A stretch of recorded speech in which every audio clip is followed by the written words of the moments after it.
Mana barumsaa magaalaa Finoota Salaam keessa jiru tokko irratti haleellaa boombii dhaqqabeen barattoota 25 irratti miidhaa salphaa fi hamaan ga'u mootummaan bulchiisa naannoo Amaaraa ibsee jira.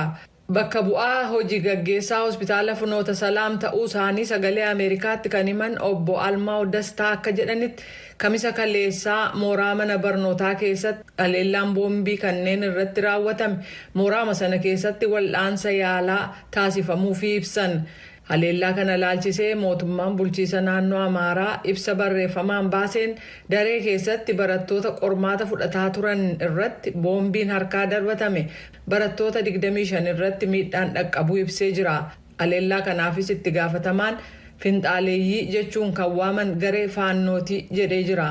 Koomishinni mirga namoomaa kan Itoophiyaa magaalaalee bulchiisa naannoo Amaaraa fi naannoo isaaniitti humnooti mootummaa fi hidhattoota faannoo gidduutti walitti bu'iinsa itti fufee jiruun lubbuun namoota nagaa balaaf saaxilamuu yeroo adda addaa ibsa baaseen hubachiisee jira. Xumura baatii sadaasaa kan waggaa kana irratti ibsa baaseen walitti bu'iinsi hidhannoo gaggeeffamu lubbuu namoota nagaa fi qabeenya akkasumas bu'uura misoomaa uummataa fi dhaabbatoota tajaajila kennan irratti kan qiyyaafatan ta'uu isaanii jabeessee balaaleffachuunsaa ni yaadatama jechuudhaan Asteer Misgaanaa gabaastee jirti. Baankiin Addunyaa fi Itoophiyaan dhiyeessii humna ibsaa fi bishaanii guddisuuf akkasumas sochii nyaataa gara gabaatti baasuuf haala mijeessuuf kan oolu waliigaltee liqii doolaara biiliyoona 1.2 mallatteessuu isaanii ministeerri maallaqaa Itoophiyaa jimaataarraa ibsee jira.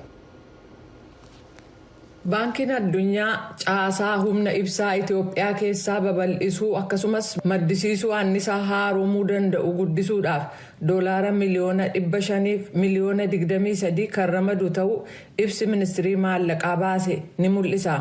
Doolaarri miliyoona 500 dabalataan argames Piroojeektii 2 kanneen caasaa daandilee baadiyyaa fooyyessuu dabalatee qaqqabummaa gabaa nyaataa guddisuurra kan oolu ta'uu ibsi kun hubachiise.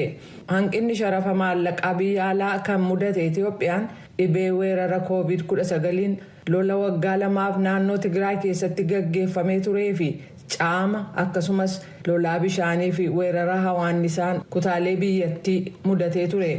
Maallaqni baankii addunyaa innafis dhiyeessii bishaanii fooyyessuu fi magaalota keessatti sagantaalee dargaggoota carraa hojii hin qabne qacaran deeggaruuf kan ramadamu ta'a.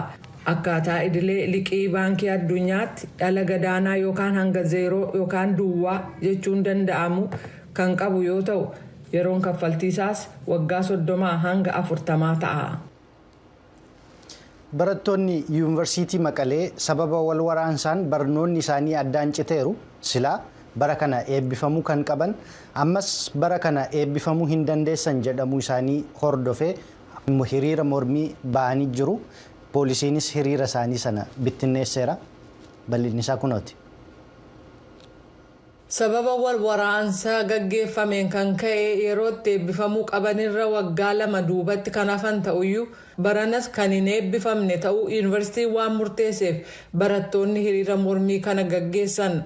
Waajirri poolisii magaalaa Maqalee gamasaan hiriira kana bulchiinsi magaalaa waan hin beekneef jecha humnaan akka faca'an taasifne jedhee hiriirtota tasgabbii dhabiinsa uumuuf yaalan qabnee qorataa jirra jechuu bira darbee meeqa akka ta'an garuu hin ibsine. Barattuun maqaan ishee akka hin ibsamne gaafattee fi kanneen hiriira kana qindeessan keessaa tokko ta'uu ishee dubbatte akka jettutti rakkoon kun furmaata akka argatuuf baatii 2 walakkaadhaaf gaafataa akka turan garuu hoogganni yuunivarsiitichaa gaaffii keenyaaf deebii ta'uu qabu kennuuf eeyyamamaa hin taane jettee jirti. Hiriira kana irratti barattoota dhaadannoolee baatanii turan reebuu isaanii fi rasaasa dhukaasuun adda nu diigan jette. Hiriirtonni dhibbootaan lakkaa'aman har'a humnaan akka facaanu taanus gaaffiin keenya garuu itti fufaa jechuudhaan ibsitee jirti. Yuunivarsiitii Maqalee keessatti dhaabbata teeknooloojii Itoophiyaaf ittaanaa daayirektera akka ta'an Dr. Haayile Kiroos baatu gaaffii barattootaa kan akka beekan ibsanii hanga baatii waxabajjiitti barnoota isaanii hafe xumuranii qormaata ittiin ba'umsaa fudhachuudhaaf yeroo dandeessisu qabu jedhan. Ministeeriin barnootaa ammoo barattoota qormaata sadhumaa fudhatan qofa eebbisiisaa jechuun qajeelfama kennee jira jedhaniiru. Yuunivarsiitiin Maqalee dhimma kana laalchisee ministeera barnootaa waliin dubbachaa akka jirus ibsameera. dhimma kana laalchisee ibsa dabalataaf ministirii barnootaa argachuuf carraaqqiin taasifne milkoofne jechuudhaan Mulugeetaa Asbahaa Maqaleerraa gabaasee jira. Qondaaltonni olaanoo dhaabbilee mirga namoomaa kan dhaabbata mootummoota gamtoomanii yaa'ii isaanii isa waqtii kana guyyaa dhumaarratti murtoowwan walitti fufiinsaan fudhataman keessaa tokko kan ta'e tarkaanfii meeshaan waraanaa gara Israa'elitti ergamu akka dhorkaman kan gaafatu irratti dubbachaa jiru. Wixineen murtoo kun biyyoonni gurgurtaa daddabarsaa fi meeshaalee waraanaa waan hin malleef oolchuu fi meeshaalee waraanaa biroo gara Israa'elitti akka hin seenneef kan dhorku biyyoota gaafachuufidhas jedhameera. Waraana haleellaa gareen Hamaas gaafa onkoloolessa 7 bara 2023 Israa'el irratti raawwateen namoonni 1,200 yommuu du'an kanneen 250 ta'an butamanii fudhatamuu hordofe lammiileen Paalestiin 33 ta'an hanga ammaatti yommuu ajjeefaman kanneen 75,600 ta'an immoo madaaniiru akka gabaasa ministeera fayyaa Gaazaa isa Hamaasiin hoogganamuutti. Gara oduu biraatti yommuu dabarru immoo Israa'el gargaarsa namoomaa gara Gaazaatti geessuuf haala mijeessuuf jecha jimaata har'aa tarkaanfii fudhachaa akka jirtu ibsiteetti. Kunis qaxxaamura daangaa ijoo kan gara Gaazaa kaabaatti geessu deebistee banuu dabalatas jedhameera. Jaallanneen dabalataan nutti himti. Tarkaanfiiwwan yeroof fudhataman kunneenis qaxxaamurri Eres deebi'ee banamuu fi buufata doonii Ashdood fayyadamuu kan dabalatudha. Qaxxaamurri Eres buufata namoonni gara Gaazaatti malanii fi achiis ba'uuf itti fayyadamuu danda'an tokkittiidha.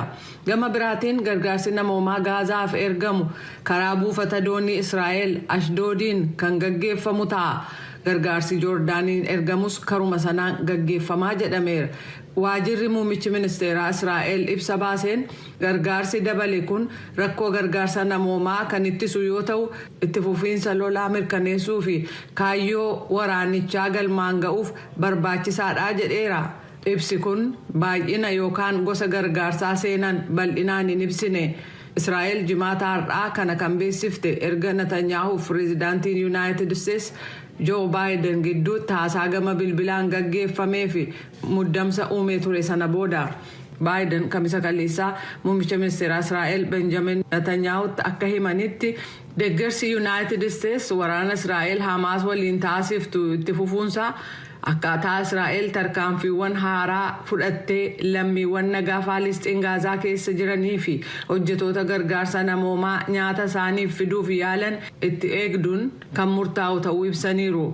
Humnootiin Israa'el haleellaa xayyaaraan hojjetoota gargaarsa idil-addunyaa 7 ajjeesuu erga ibsanii guyyoota muraasa booda Baayiden bilbilaan hoogganaa Israa'eliif haleellaa hojjetoota gargaarsa namoomaa irratti raawwatamee fi haalli gargaarsi namoomaa jiru waliigalaan fudhatama akka hin qabne cimsanii dubbachuu isaanii White House ibseera.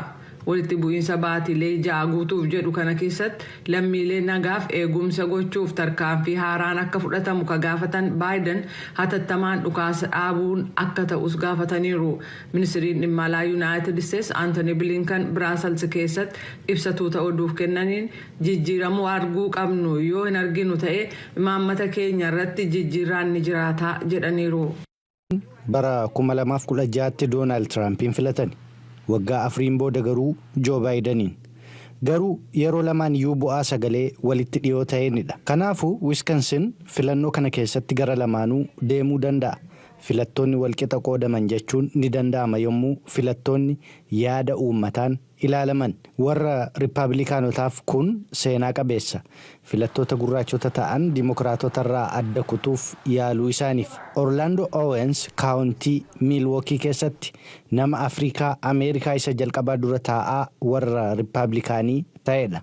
Who is supporting your kids' education right now? Yeroo ammaa eenyutu barnoota ijoollee keetii deeggaraa jira? Yeroo ammaa eenyutu biizinasa warra gurraachotaa deeggaraa? Yeroo ammaa kana yaada daangaa nageenya qabu qabaachuu eenyutu deeggaraa? Ofirraa ittisuu akka dandeessuu fi yaada mirga qawwee qabaachuu eenyutu deeggaraa jira? Akka xiinxalli yuunivarsiitii Maarkweet agarsiisutti sagaleewwan Baayiden itti injifate dhibbeentaan 53 bakkoota filattoonni warra gurraachotaa jiran irraa kan dhufedha. Orlaandoo Owens kaawuntii Milwaukee keessatti dura taa'an paartii warra Rippaabilikaanii akkas jedha. Milwaukee didn't have to turn Republican. Milwaakiin Rippaabilikaanotatti hin deebine daballee qabachuu qabna. Kun baay'ee barbaachisaadha. As magaalaa keessattii fi kaawuntiitti dhiibbaa xiqqaa uumuu yoo dandeenye akka kutaa bulchiisaatti ni mo'anna. Kutaa bulchiisaatii fi kan kana fakkaatan biyyattiitti ni mo'anna. Doonaald Tiraamp himannaawwan yakkaa isarratti banaman filattoonni gurraachotaa akka isa deeggaraniif akka isa gargaare deeggartoota isaatti dubbateera. Namoonni baay'een akkas jedhan sabni gurraachotaa warra akka kiyyaati. Sababiin isaas baay'ee kan miidhamanii fi logiin irra ga'eedha. Faallaa isaatti immoo akka ani waan logii taasisutti na ilaalu. Kun baay'ee ajaa'ibadha. Ogeessi saayinsii siyaasaa Kaatii Koohen Yuunivarsiitii Chicaagoo irraa Baayiden Wiskansiin keessatti sagalee warra gurraachotaa dhabuu ni danda'a. Kana warri duula filannoo isaa taasisanis ni beekuu jedhu. Namoonni dhuunfaan waa'ee filannoo hordofan akka jedhanitti Milwaakiin osoo hin jiraanne iyyuu Baayiden salphaamaan kutaa Wiskaansan keessatti injifatamuu danda'a jedhu. Akka yaadutti warri duula filannoo gaggeessanis kanuma dubbatu. Investimantiiwwan guddaa beeksisa sagalee ergaa fi daawwannaa irrattis taasifaman ni ilaallaa jedhee yaada. Baayiden ji'a darbee Wiskansiniin kan daawwate yommuu ta'u dogoggora seenaa sirreessuuf jecha maallaqa haaraa ramaduu beekseera. Warra Milwookiif kun adeemsa daandii cinaa fi toora biskileetii kan sarara atoobisii bu'uuraalee misoomaa ammayyaarra jiru akka jechuutii jedhe Baayiden. Dimookiraasii fi dinagdeen keenya guutummaan guutuutti dhalataa warra gurraachotaa warra magaalanii fi dhalattoota Ameerikaa warra ganamaa akkasumas hidda dhalattoota Hawaayii kan hirmaachise miti. Kuni fooyya'insa jireenyaa jijjiiruudha. Akkasumas hawaasni seenaa keessatti gurraacha kaabaa fi hawaasni laatiinoo kibbaa carraa hojii mana barumsaa fi bashannana giddugaloota magaalittii keessatti akka salphaatti akka argatan gochuufidha. Wiskansiin keessatti hojii rifeensa sirreessuu kan hojjetu Antoonii Parkins ammallee murtoo koo itti yaadaan jiraa jala. Ammayyuu osoo hin murteessinan jira. Waan nama kofalchiisu yeroo darbe Tiraampiin waajjiraa baasuuf Baayideniif sagalee koon kenne. Amma immoo irra caalaa gara Tiraampitti waan goru fakkaata. Sababiin isaas wantoonni ni fooyya'u jennee yaanne hinumaayyuu itti hammaatan. Kanaafuu yeroo kanatti garamitti akkan goru hin beeku. Akka kanaan dura barsiifatametti Wiskansiin kan filattoota warra Dimookiraatotaan beekamtu keessatti amma eenyuun akka filataman beekamuu dhabuun bu'aa filannoo durumaanuu walitti dhiyoo jiru hanga guyyaa filannootti duulli na filadhaa gama lamaaniin iyyuu taasifamu xiyyeeffannoo akka barbaadu.